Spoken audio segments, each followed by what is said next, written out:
또 여자에게 이르시되 네 믿음이 너를 구원하였으니 평안히 가라 하시니라. 아멘. 다 같이 감사와 섬김의 신앙. 오늘 본문에 보니까 바리새인이, 여기 바리새인은 종교인입니다. 신앙생활 잘한 사람, 아주 보수적인. 유대 나라에는 바리새파가 있고 사두개파가 있죠. 이 바리새파 사람들은 영혼도 믿고 부활도 믿고 천사도 다 믿어요. 사두개파들은 좀 진보적이고 신신학적이에요. 죽은 자의 부활을 믿지 않는 자들입니다. 늘 그들은 충돌이 일어나는데도 그들이 한 공회에서 같이 있습니다. 근데 어쩐 일로 오늘 바리새인이 예수님을 자기 집에 식사 초대를 한 거예요. 그 이름이 시몬이에요. 그래서 이제 바리새인의 집에 들어가서 함께 앉아 식사를 하는데 그 동네에 사는 죄 지은 여자, 죄를 지은 한 여자가 있는데 예수님께서 바리새인의 집에 계시다 하는 말을 듣고 여기 보니까 값비싼 향유를 담은 옥합을 가지고 와서 그 옥합을 깨뜨려서 그것을 예수의 머리에 붓고, 그렇죠? 예수의 뒤로 가서 발 곁에 서서 막 울면서 눈물로 그 발을 적셔요. 그리고 자기 머리를 풀어서 닦고 심지어 예수님의 발에다가 입을 맞추고 향유를 부어드리는 것입니다. 자, 그랬더니 그것을 보고 예수를 초청한 이 바리새인이 속으로 생각하는 거예요. 예수님 보고 이 사람이 만일 선지자라면, 그러니까 이 바리새인도 지금 예수를 구주로 믿지 않는 자예요. 그냥 아마 선지자 정도 아는지 어쩐 일로 초대를 했나 모르겠어요. 속으로 생각하기를 이 사람이 선지자라면 지금 자기를 만지는 이 여자가 누구인지 어떠한 죄인인 줄을 알았을 텐데 죄 많은 여자가 와가지고 지금 하는 걸 보고 의아해하는 거예요. 이 사람이 선지자라면 이게 어떤 죄인인 걸 왜 모를까? 근데 예수님께서는 우리의 생각까지 다 알고 계시죠. 예수님께서 그 바리새인의 마음을 다 꿰뚫어 보시고 지금 바리새인한테 질문하는 거예요. 시몬아, 내가 너한테 할 말이 있다. 그러니까 예, 그래요. 선생님 말씀하세요. 그냥 선생님 전도하라는 것 같아요. 선생님 말씀하시지요. 그러면서 예수님께서 비유를 드는 거예요. 항상 예수는 비유, 생활 현장에서 보는 그거를 가지고 말씀하세요. 내가 한번 물어볼게. 두 사람이 빚을 졌는데 한 사람은 500데나리온을 졌다. 하나는 그 10분의 1인 50데나리온을 졌다. 이 데나리온은 유대 화폐입니다. 우리가 알다시피 그 여자가 값비싼 향유를 예수의 발에 부었을 때 그 향유 값이 300데나리온어치라고 그랬었죠. 그럼 한 데나리온은 그 당시 유대인들의 장정 하루의 품삯입니다. 대단한 거예요. 그럼 500데나리온 하면 엄청난 거죠. 뭐 이 돈 액수가 중요한 거 아니에요. 한 데나리온이 예를 들면 요즘에 뭐 우리 기술자들 데려다 쓰면 20만 원 막 30만 원 받잖아요.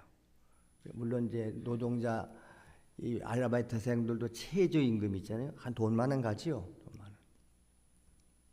그건 1시간에 10,000원인 거예요. 1시간 10,000원이면 10시간 하면 10만 원이죠. 그러면 예를 들어서 한 데나리온이 그냥 아주 제일 싸게 해서 10만 원 합시다. 10만 원 곱하기 500 하면 얼마예요? 빨리 계산해봐.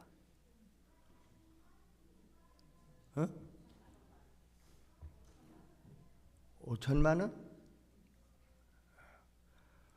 그럼 이렇게 답시다. 지금 한 사람은 빚을 졌는데 500억을 지었다. 한 사람은 50억을 지었다. 너무 많은가? 한 사람은 뭐 5억 원을 빚졌다 합시다. 5억 원을 빚졌는데 한 사람은 5천만 원을 빚을 진 거예요. 근데 이 빚을 받을 사람이 둘 다 탕감해 줬어요. 야, 내가 너희들 빚을 탕감 안 받겠다 그랬어요. 지금 예수님이 그 얘기입니다. 한 사람은 500데나리온의 빚을 졌고 한 사람은 50데나리온의 빚을 졌는데 둘 다 탕감받았다. 그러면 이 둘 중에서 누가 그 빚을 탕감해 준 사람을 누가 더 사랑하겠느냐? 여러분 다 알잖아요. 어린애들한테 물어봐도 알겠지요. 시몬이가 뭐라고요? 글쎄 내 생각에는 아무래도 많이 탕감받은 사람이 더 감사하지 않겠습니까? 그 얘기지요? 그러니까 예수님께서 말하고 그래 네 판단이 옳어. 네 판단이 옳다. 그러면서 그 여자를 보시면서 이제 하는 거예요. 보시면서 시몬에게 말합니다. 네가 이 여자 하는 것을 봤냐? 이 여자가 하는 거. 내가 내 집에 들어올 때 너가 나를 내 집에 원래 유대인들은 손님을 초대하면요. 유대 나라는 먼지가 많고 샌들 신고 다니기 때문에 집에 들어갈 때 저 입구에 항상 물 항아리가 있어요. 그걸 말하는 것 같아요. 나 내 집에 들어올 때 너는 내게 발 씻을 물도 안 줬어. 나 발 씻을 물도 안 줬어. 근데 이 여자는 지금 자기 눈물로 내 발을 적시고 자기 머리털로 지금 내 발을 닦고 있어. 그리고 너는 내가 너 집에 왔을 때 내게 입도 맞추지 않았어. 이 유대인들은 만나면 서로 입 맞추고 인사를 하는 거잖아요. 내게 입도 안 맞췄어. 근데 그는 내가 들어올 때부터 지금까지 내 발에다 입을 맞추기를 그치지 않는다. 이러면 남의 발에 입 맞추는 게 쉬운 거지. 그것도 여자가 말이지. 예수의 발에 입을 맞췄다는 거예요. 그 다음에 너는 내 머리에다가 감람류도 붙지 않았어. 그런데 그 여자는 내 발에다가 값비싼 향유를 부었다. 이러므로 내가 네게 말하겠다. 그의 많은 죄가 사해졌도다. 여자의 많은 죄가 사해졌다는 거예요.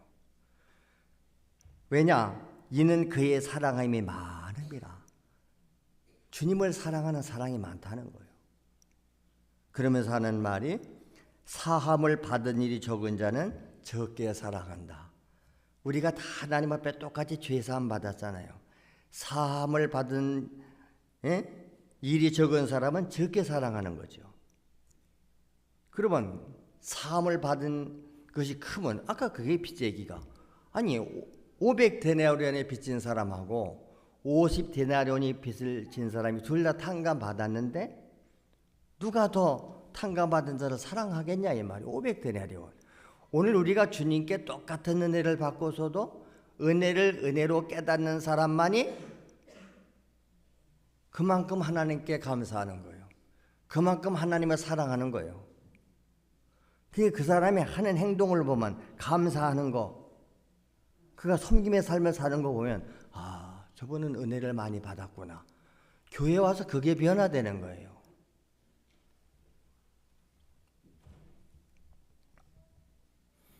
저 사람 그동안은 안 그러던지 어느 날부터 사람이 변화됐어.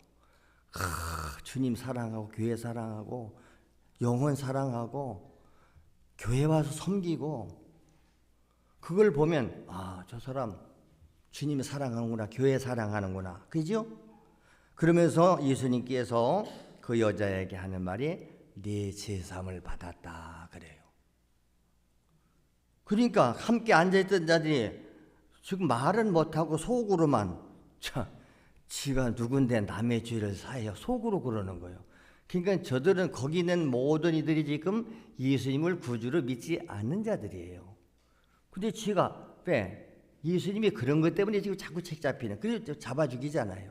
지가 하나님이라고 그러고 신성모독했다고 그러고 아니 죄는 하나님만 사하는데 지가 뭔데 죄 사함 받았다고 하는가? 예수님께서 그때 그 여자를 보고 하는 말이 네 믿음이 너를 구원했다. 네 믿음이 너를 구원했으니 평안히 가라. 여러분 우리가 주님 앞에 나오는 것은 우리가 믿음으로 구원받는 일을 얻어야 되는 줄로 믿습니다. 그러니까 우리 하나님은 누구라 그랬어요? 뭐 하나님에 대해서 매 시간 말씀드렸잖아요. 뭐 그분은 창조주 하나님, 사랑의 하나님, 전지전능하신 하나님, 또 우리 하나님은 아주 인격적인 분이시죠. 우리와 똑같은, 우리가 하나님을 닮은 거잖아요. 하나님의 자녀들이잖아요. 그 인격이 죄로 인해서 무너지고 망가져서 그렇지. 하나님은 자기의 인격적 삶을 우리에게 보여주신 것입니다. 이것이 인간에게는 최고의 은혜. 하나님이 육체를 입고 오셔서 이 땅에서 33년의 생애를 사셨는데 그분의 생애는 곧 우리 인간이 어떻게 살아야 되는가, 그것을 실천해서 몸소 보여주셨다, 그 말입니다. 그래서 결국은 십자가에서 마지막에 희생제물로 죽으시기까지 하시면서 그 자기의 생명을 오늘 우리에게 주시는 줄로 믿습니다. 그러니까 하나님이 자기 아들 독생자 예수 그리스도를 이 땅에 보내주신 것, 이것이 인간에게 허락하신 최고의 은혜요, 최고의 복인 줄로 믿습니다. 우리가 그래서 요한복음 1장을 많이 읽으셔야 돼요.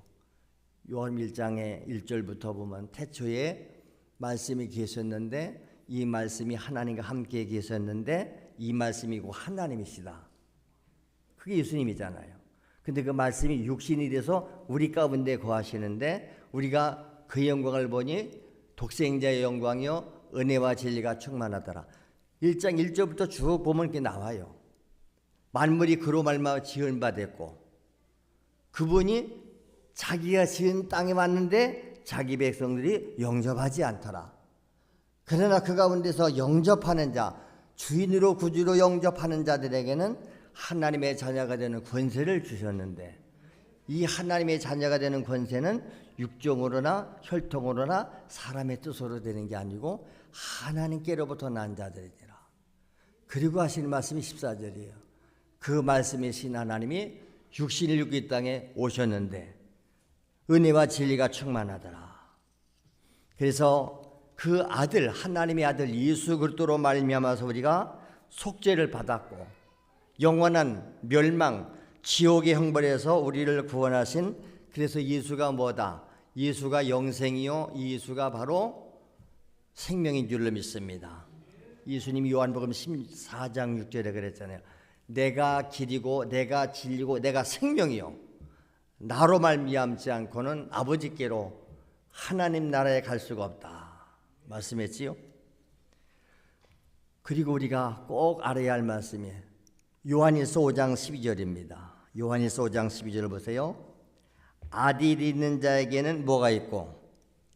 생명이고, 이 아들은 하나님의 아들 예수를 말하는 거예요. 여기에 하나님의 아들 예수 보세요. 아들이 있는 자에게는 생명이 있고 반대로 하나님의 아들이 없는 자에게는 생명이 없느니라. 예수가 생명이에요. 하나님의 아들 예수가. 그분이 내 안에 있으면 내 안에 생명이 있고 그 하나님의 아들이 없는 사람은 생명이 없다는 것입니다. 여러분 안에 아들 예수가 계십니까? 생명이 계십니까? 영생이 있습니까? 누구든 예수를 믿으면 멸망하지 않고 영생을 얻는다. 요한복음 3장 16절이 그 말씀이에요. 우리가 이 복음의 말씀은 매일 순간마다 읽고 암송하고 내 것 삼아야 되지 않겠습니까? 그래서 하나님의 말씀이 내 안에 이루어져야 된다. 아멘. 그런데 이와 같은 하나님의 사랑을 몰라, 하나님을 모르는 사람들은 영적으로 무지한 자입니다.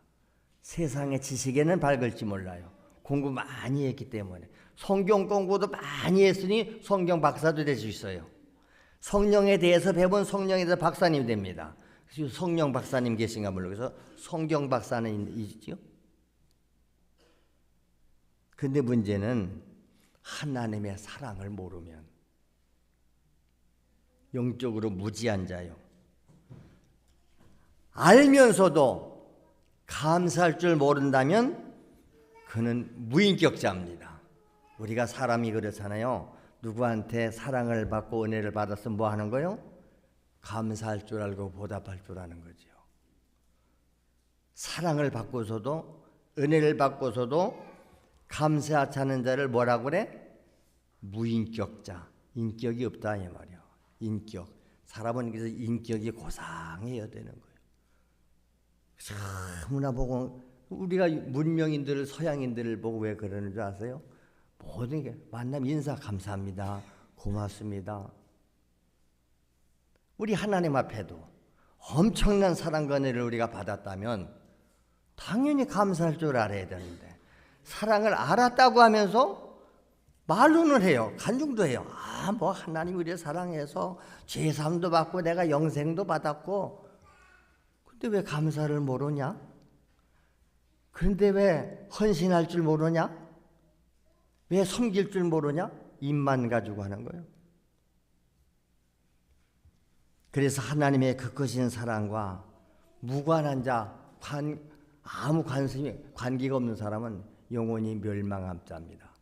성경 역사, 기독교 역사에 다 그 얘기잖아요. 우리가 매주 영상도 보지만 다 은혜 받은 자들의 간증들이잖아요. 우리가 잘 알다시피 우리의 믿음의 조상이라고 하는 아브라함. 이 아브라함은요, 하나님의 부르심에 감사해서 우상에 섬기는 가정에 태어나서 소망 없이 살던 자들을 하나님이 아브라함을 불러냈잖아요. 아브라함아, 너 본토 친족 아비집 떠나야 되겠다. 어디로 가느냐? 내가 지시하는 곳으로 가라. 지시하는 곳으로. 아브라함이 하나님의 부름을 받았을 때에 어디로 가야 되는지 모르면서도 여호와의 말씀을 따라갔다. 뭐 아브라함이 받은 은혜는 우리가 다 알잖아요. 약속을 받았죠. 내가 네게 복을 주고 네 후손에게 복을 줄 것이다. 그런데 아내가 늙어서 다 생산 능력이 끊어지도록 아들 안 줬지요. 근데 생산 능력이 끊어졌을 그때 하나님이 오셔서 뭐라고 그래요? 네 아내 할머니가 내년에 임신해서 아들을 낳을 것이다. 할머니가 무슨 얘기를 했나? 바랄 수 없죠. 근데 아브라함은 바랄 수 없는 중에도 바라고 믿었대요. 하나님이 그 믿음을 의로 여기셔서 그를 믿음의 조상을 세운 거지요. 그렇게 얻은 아들이 이삭인데 그가 이제 다 커서 청소년쯤 됐을 때 청천벽력 같은 명령을 내려요. 아브라함아, 예. 하여간 아브라함은 하나님 명령이면 무조건 순종하니까 네 아들 독자 이삭을 모리아산에 데리고 가서 하나님 앞에 번제의 제물을 바쳐라 그래요. 아니 번제의 제물은 짐승으로 바치는 거 아닌가? 근데 왜 독자 이삭을 바치라고 그래? 근데도 아브라함은 한마디 의심도 없고 군소리도 없어 예 알았습니다 하고 새벽같이 일어나서 모리아산으로 가잖아요. 아내하고 상의도 없어요. 우리 내용을 다 알기 때문에. 왜 아브라함이 100살이었던 독자 이삭까지도 바쳤던 것입니까? 나 같은 주인을 불러주셨는데 그 부르심에 감사한 거 아닙니까? 여러분 입다 얘기는 잘 알아요. 입다 얘기는 사사기에 나오는데 사사기 11장에 아브라함이 독자 이삭 바치는 건 창세기 22장에 나오고요. 사사기 11장에 보면 입다라는 사람이 전쟁하러 나가는데 하나님 앞에 서약을 해요. 하나님, 이번 전쟁에서 하나님이 도와주셔가지고 내가 승리하고 돌아올 수 있다고 그러면 소원을 하겠습니다. 내가 전쟁에서 돌아올 때 제일 먼저 나와서 나를 영접하는 그 자를 하나님 앞에 제물로 바치겠습니다. 근데 전쟁에 가서 승리하거든요. 그래서 이제 돌아오는데 이게 뭔 일입니까? 자기 집에 무남동료 외동딸, 무남동료 외동딸 아시죠? 아들 두고 유일한 딸 하나 있는데 이놈 뭐 딸 1년이 나와서 아버지 오시냐 환영을 해. 큰일 났네. 그래도 어떻게 전쟁 가기 전에 하나님과 약속한 게 있어서 무남동료를 제물로 바쳤어요. 그래서 우리가 하나님 앞에 서약하고 소원한 것은 내게 해로울지라도 반드시 이루어져야 된다. 그리고 우리가 그래서 기도할 때도 소원의 기도 많이 하잖아요. 하나님이 이렇게 해주시면 이렇게 하겠습니다. 제게 은혜를 주시고 주시면 제가 주일하겠습니다. 우리는 그것을 반드시 지켜야 된다는 거. 왜? 받은 은혜가 있는 사람은 독자도 바칠 수 있고 문학 동료도 바칠 수 있고 자기 몸도 바칠 수 있고 생명도 바칠 수가 있는 줄로 믿습니다. 그런데 은혜 받은 일이 없는 사람들은 그렇게 사는 삶이 어리석어 보이는 거예요. 무식해 보이는 거예요. 그러니까 믿음의 사람이 사는 삶을 보면 믿음 없는 사람이 볼 때는 미련한 거야. 뭐 저렇게 신앙생활 저렇게까지 하지? 근데 반대로 뒤집으면 믿음의 사람들이 보면 믿음 없는 사람들의 삶이 또 이해가 안 되는 거예요. 어떻게 은혜를 받았다 하면서 어떻게 하나님 앞에 감사할 줄 모르지? 어떻게 해서 종교인 활동을 해? 종교 활동을 해. 섬김이 없잖아요. 말씀을 듣기는 듣고 배우는데 실천 순종은 안 한다 그 말입니다. 그래서 예수 믿는 사람이라는 것은 무엇을 말하느냐면 하나님의 은혜를 아는 사람이에요. 하나님의 은혜를 아는 사람이 예수 믿는 사람입니다. 하나님의 은혜를 가진 사람, 내가 하나님 은혜를 받았어. 은혜 받았다고 하잖아요. 은혜 받았으면 있어야 되잖아요. 내가 어디 가서 뭘 받아봤어? 봐봐. 여기 있잖아. 받은 증거가 있어야 되잖아요. 우리 성도들 가끔 보면 은혜를 혼자 다 받아요. 뭐 텔레비전에서 은혜 받고 부흥회 가서 은혜를 받았대요. 은혜를 받았으면 좀 봐보자. 근데 은혜 받은 게 없어요. 하나도 받은 게 없어요. 내놓는 게 없어요. 그건 은혜가 아닙니다, 여러분. 그냥 나하고 공감대가 이루어졌다. 오늘 교인들이 그러거든요. 여기저기 돌아다니면서 설교를 듣는데 은혜라는 게 지 기분에 맞고 자기에게 좋으면 여러분 그런 은혜는 TV 개그 프로그램 보면 은혜 받죠. 코미디 보면 재밌어서 웃고 막 그냥 배꼽이 빠지고 그러죠. 그게 재밌으니까 자꾸 연속곡 그렇게 보는 거. 어떤 사람은 취향이 달라요. 어떤 사람은 찔찔 짜는 연속곡 보면서 같이 울면서 그걸 은혜가 된대요. 어떤 사람은 막 전쟁하는 그걸 봐야 재미가 있고 같이. 그건 자기 취미와 자기 취향에 맞는 것이지. 하나님의 은혜는 다른 거 아니에요. 하나님의 사랑. 하나님의 독생자를 다 하나님 독사까지 주셨는데 내가 성령을 받고 은사를 받고 직분을 받고 능력을 다 받았다고 하잖아요. 하나님이 주신 것은 하나님이 하나님 거요. 언제든지 주셨던 분이 가져오라면 가져가는 거죠. 그래서 하나님의 은혜는 우리가 영주간에 피할 수 없고 이 땅에 우리가 발을 붙이고 사는 사람치고 하나님의 은혜 없이 사는 사람은 한 사람도 없다. 아멘. 하나님이 비 안 내려주면 살아요? 여름에 너무 가무니까 못 살죠. 아프리카 보세요. 비가 안 오니까 물이 없어서 먹을 물 뜨러 10리, 20리길을 걸어가서 고여있는 물 썩은 물 갖다 먹어요. 그거 먹고 병 걸려 죽어요. 우리가 동전 모으기 해서 아프리카에 그 우물 파주는 거 그거 운동하잖아요. 근데 여러분 거기에도 그만큼 동참 안 하잖아요. 그게 바로 하나님의 사랑이 없는 사람이에요. 어떻게 하나님의 은혜를 받았다고 하면서 우리 이웃을 좀 섬기자. 불쌍한 이웃 섬기자 하는데 외면합니까? 자기들은 잘 먹고 잘 살고 놀러 다니면서 자기 실컷서 팡팡 쓰면서도 우리가 주를 위해서 좀 주님이 필요하시다는데 네 시간 좀 드리자. 네 몸 좀 드리자. 우리 헌금 좀 드리자. 그럴 때는 싹 외면하는 거예요. 그러면서 말로는 은혜를 다 받았어요. 말이 많아요. 사랑도 말로만 하지 말고 행동으로 보여라 이 말이에요. 우리 사랑기도 들은 거잖아요. 나는 당신을 사랑해. 사랑해. 말로는 사랑해요. 행동으로는 정반대 길로 가. 그래서 우리나라 사람들 특별히 남자들 표현력이 잘 없어서 우리는 뭐라고 하지? 여자들은 내가 당신을 사랑해 이걸 듣기 싶어 하는데 그 말이 안 나오는 거예요. 너무 낯간지 싶어도 안 하던 짓을 하려니까 한번 해봐. 저도 안 돼요.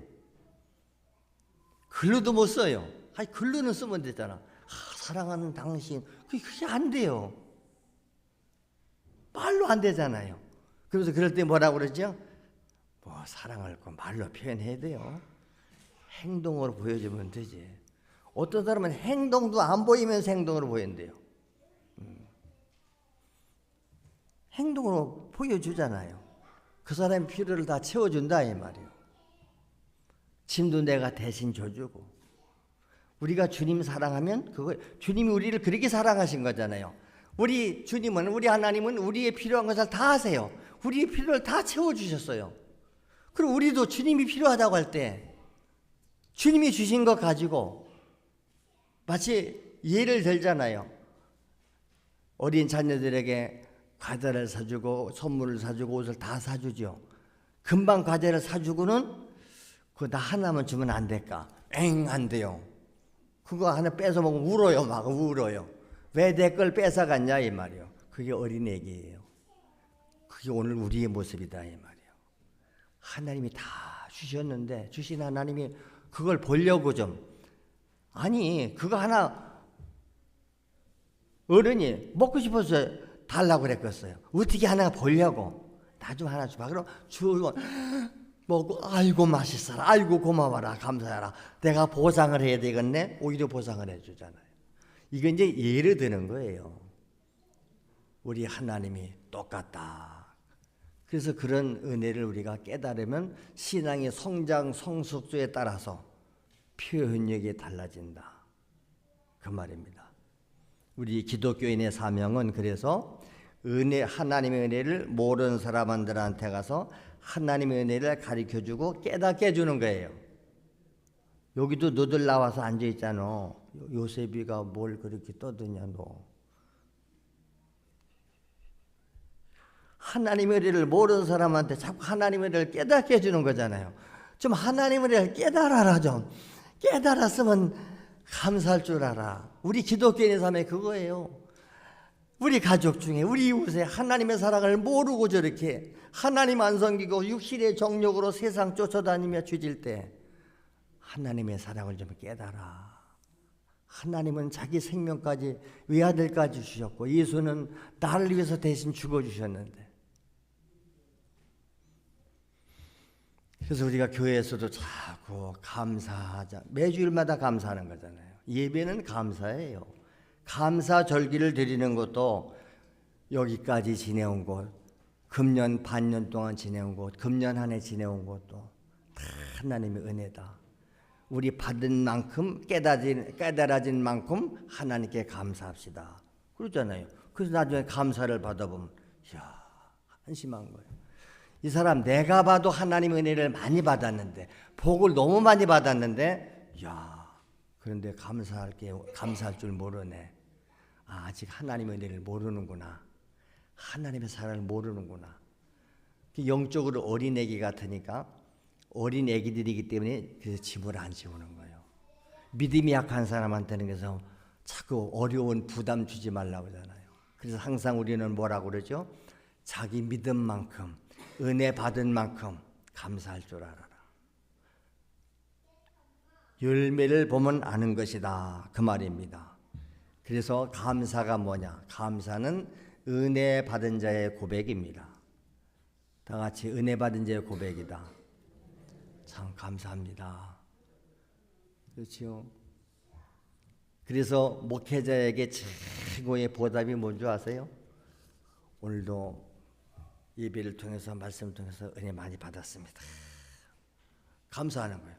오늘도 이렇게 은혜스러운 말씀 주셔서 감사합니다. 최고의 그것이 보답이에요. 그 다음에 시간 예배 자리를 놓지 않고 와서 얼굴로 예배 드릴 때 하나님이 기뻐하시고 주의 종에게 대한 최대의 보답이 그거인 줄로 믿습니다. 부흥사님들이 가끔 그런 얘기 하잖아요. 내 얼굴이 목사님한테는 보약입니다. 보약. 이렇게 안 보이다가 병원에 있다 나오시니까 얼마나 감사해요. 최고령자이신 우리 김은숙 권사님은 이제 낮에도 못 나오시잖아요. 새벽기도도 안 빠지던 분, 수십 년을 낮에 올라오셔서 교회를 위해서 여러분을 위해서 주의 종을 위해서 중보기도 하시던 분이 처음에는 여기를 걸어 올라오는데 10분, 20분을 세어 걸어 올라오세요. 너무 안타까워서 누가 이 자리 좀 대신 채워줄 수 없겠냐. 이제 좁은. 그래서 다른 분이 지금 하고 계세요. 새벽기도 못 나오시죠. 지금 몸이 불편해서 가지고 이제 오늘 낮에도 못 나오시잖아요. 여러분 우리가 다 지금 그렇게 될 거예요 앞으로요. 그러니까 지금 힘 있을 때, 기회 있을 때 열심히 일하시고 충성하시게 되시기를 축복합니다. 은혜 베푸신 하나님을 사랑하는 거, 이게 표현이 사랑을 표현하는 거예요. 그래서 신앙을 고백한다는 건 은혜 받은 자만 할 수 있는 거예요. 우리가 날마다 신앙 고백하잖아요. 나는 천지를 창조하신 하나님 아버지를 믿습니다. 그의 아들 예수 그리스도를 우리는 믿습니다. 성령 하나님을 믿습니다. 교회의 교제를 믿습니다. 여러분 주께 위해서 내게 주신 사명도, 그래서 하나님은 사명도 아무한테나 안 주는 거예요. 은혜 받은 자가 사명 받고, 그래서 은혜를 받으면 사명감이 생기는 거예요. 제가 교회 가자마자 은혜를 받으니까 시키지도 않았는데 평신도의 초신자인데 시골에 전기 없는 그 공회당에다 개척교회 가서 30분 전에 가서 호롱불 그 끓음을 닦았다고 그러잖아요. 30분 전에 가서 초정을 쳤다고 하잖아요. 누가 시키지도 않았는데 왜 내 안에 하고 싶은 마음이 일어나는 거예요. 그냥요. 그리고 모든 공예배에 빠져본 적이 없어요. 초신자 때부터. 낮 예배도 가고 저녁 예배도 가고 수요일 예배도 가고 금요일 예배도 가고 오늘날까지. 이게 은혜단 말이에요. 은혜 받았으면 감사가 있고 은혜 받은 자 섬김이 있고 받은 게 나타나잖아요. 그러니까 온 집사님 권사님들이 아이고 이 선생은 그냥 은혜를 많이 받아가지고 부러워서. 여러분 신앙생활 잘하는 아이들 보면 우리 부모들이 최대 부러운 게 그거지요. 안 믿는 가정 아이들도 와서 교회에서 예배 드리고 충성하는데 우리 믿는 가정 아이들이 예배도 안 드리고 다니면서 죄만 지고 다니면 안타까워서.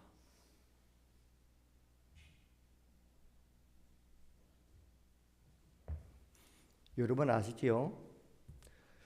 가수 박남정이 엄마가 전도사님이세요. 우리 교단 전도사님이세요. 홍현숙 전도사님인가 뭐지? 그래서 그냥 연예인 가운데 신앙생활 잘한 애들 보면 그리고 부러워서. 제가 청년회 활동하던 옛날 마포성결교회에서 거기도 여자 전도사님이 하나 계신데 외아들 데리고 있어요. 우리 또래 외아들이에요. 사택에서 살아요. 교회에서 살아요. 방황캠 중. 근데 그 청년이 하는 것은 주일 낮 예배만 꽃돈방들이에요. 그리고 성가대 마지막에서 해요. 청년의 활동도 안 합니다. 저녁 예배 안 드립니다. 그래서 낮 예배 드리고 나면 안 와요. 우리는 저녁 예배 드리고 성가에서 이렇게 다 끝나야 이제 밤 10시, 11시 돼야 끝나는데 그때까지 안 나타납니다. 그 전도사님이 우리 청년들을 보면 제일 부러워하는 게 뭔지 아세요? 우리 교회가 청년 활동도 좀 하고 우리 청년들하고 같이 어울렸으면 좋겠는데, 그러면서 하원 분이 그분이 그때 그랬어요. 전도사인데 왜 자식을 위해서 기도 안 하겠습니까? 안타깝다는 거예요. 자식도 마음대로 안 됩니다. 그렇게 부러워하는 거예요. 그치? 전도사님 아들이 신앙생활 잘해서 교회 와서 충성해야 되는데 그냥 마지 못해. 그냥 억지로 주일 낮에 한번 참석하고는 교회 하루 종일 청년들이 거기 있으니까 없어져 버려요. 사명받는다는 건 아무한테나 주는 게 아니에요. 요한복음 21장에 보세요. 부활하신 예수님께서 이 제자들이 예수님이 죽으신 다음에 부활의 주님을 만나고도 어디로 갔어요? 이제 선생님을 잃어버리니까 갈릴리 바다로 다시 가서 고기 잡아 먹고 있잖아요. 근데 예수님께서 생전에 말씀하셨지요. 내가 먼저 너희보다 갈릴리로 갈 것이다. 부활하신 예수님이 갈릴리로 가시지요. 거기 베드로한테 신앙 고백 받으시잖아요. 요한복음 20장 15절에 그 얘기예요. 조반을 먹으신 후에 예수님께서 베드로에게 묻습니다.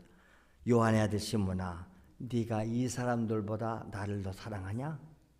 오늘 주님은 우리에게 이렇게 확인받고 싶어 하세요. 네가 나를 사랑하냐? 그러니까 베드로가 뭐라 그러죠? 예, 주님, 그렇습니다.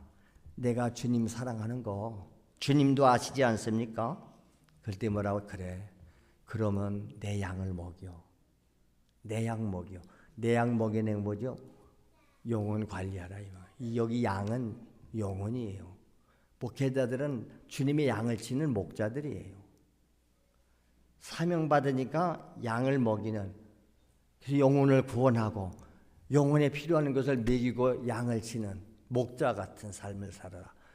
그래서 베드로가 평생을 전도해서 영혼 구원하고 그 영혼 관리하는 일에 일생을 마치다가 예수님의 제자들 다 순교했잖아요.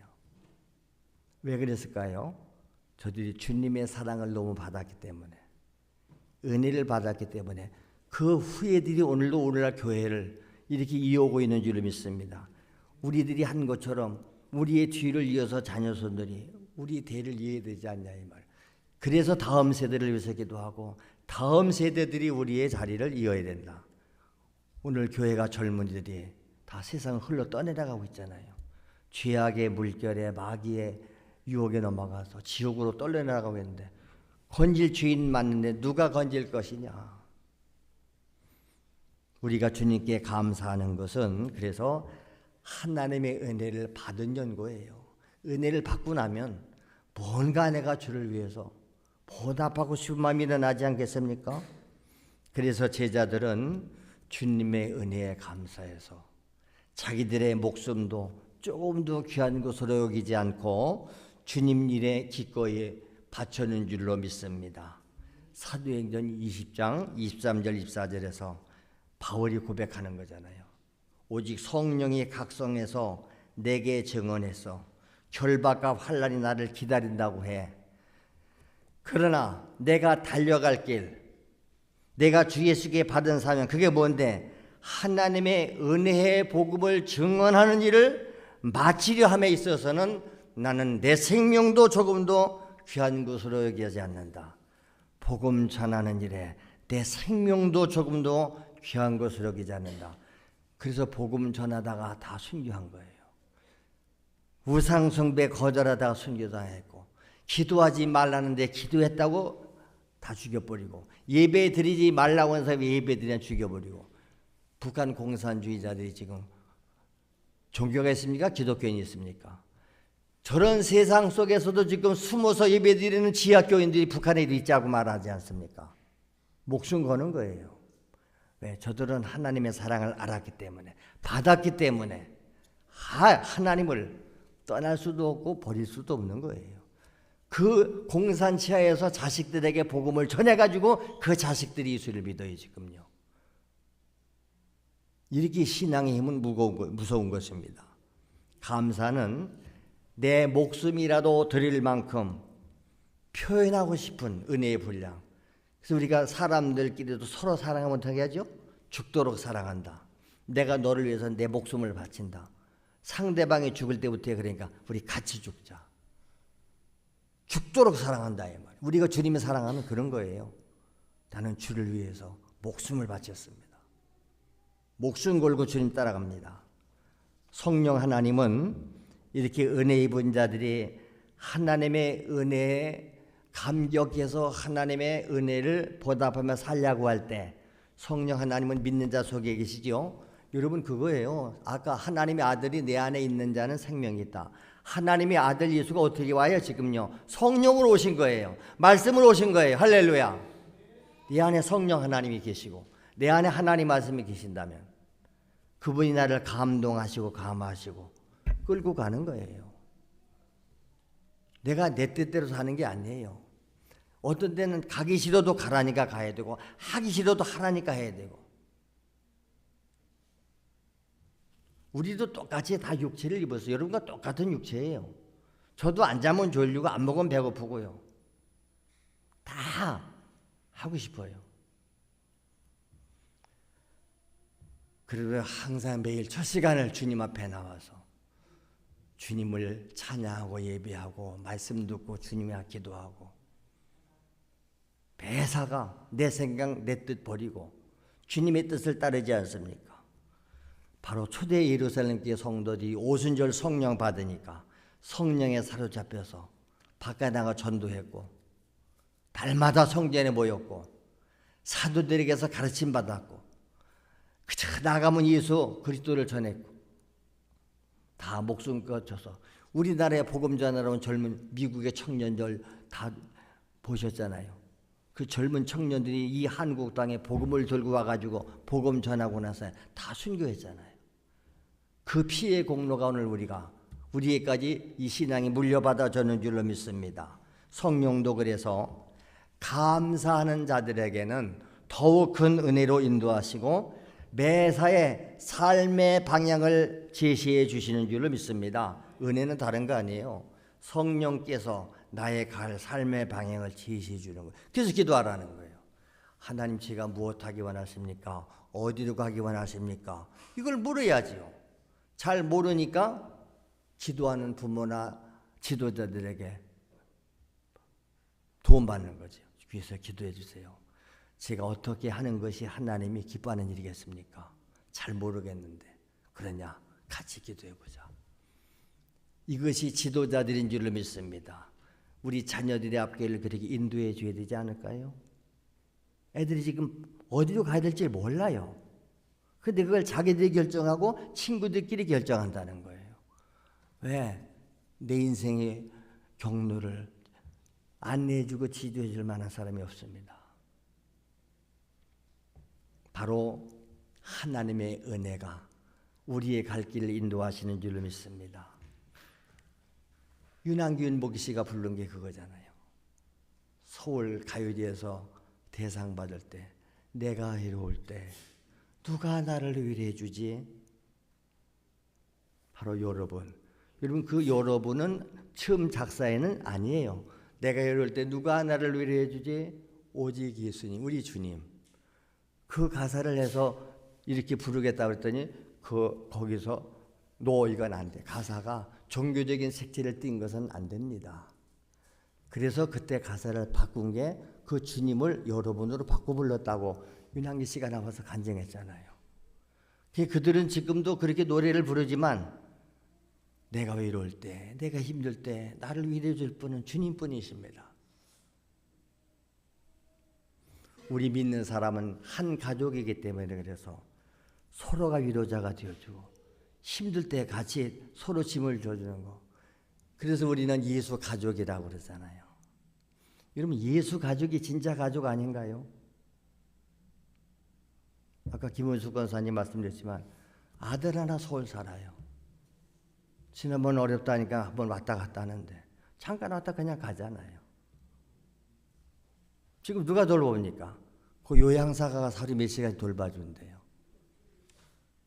우리 같은 세대에 있는 병거사님이 늘 돌아보고 죽는 날까지. 탕자가 아버지의 은혜를 알았다면 저는 아버지 곁을 떠나가지 않았을 것입니다. 아버지 은혜를 모르기 때문에 오히려 자기 몫을 달라고 그래가지고 찾아 나가서 다 허랑방탕 날리고 빈 몸뚱아리 돌아올 때 그 아버지는 그래도 또 받아주잖아요. 이것이 오늘 우리 하나님 아버지의 사랑을 보여주는 거예요. 탕자의 비유는 하나님의 사랑을 비유적으로 표현한 거예요. 거기 아버지는 바로 하나님 아버지요. 오늘 우리는 탕자와 같은 자들이요. 은혜를 받고서도 아버지 곁을 떠나서 실패하고 다 거짓 꼴 돼가지고 오늘도 하나님 염치불 가고 또 왔습니다. 하나님 앞에 우리가 무릎을 꿇고 회개할 때 하나님은 또 용서해 주시고 안아주시고 치유해 주시고 회복시켜 주시는 줄로 믿습니다. 분명하게 확실하게 은혜 받은 증거를 내놔봐라 이 말입니다. 이것은 주님의 요구입니다.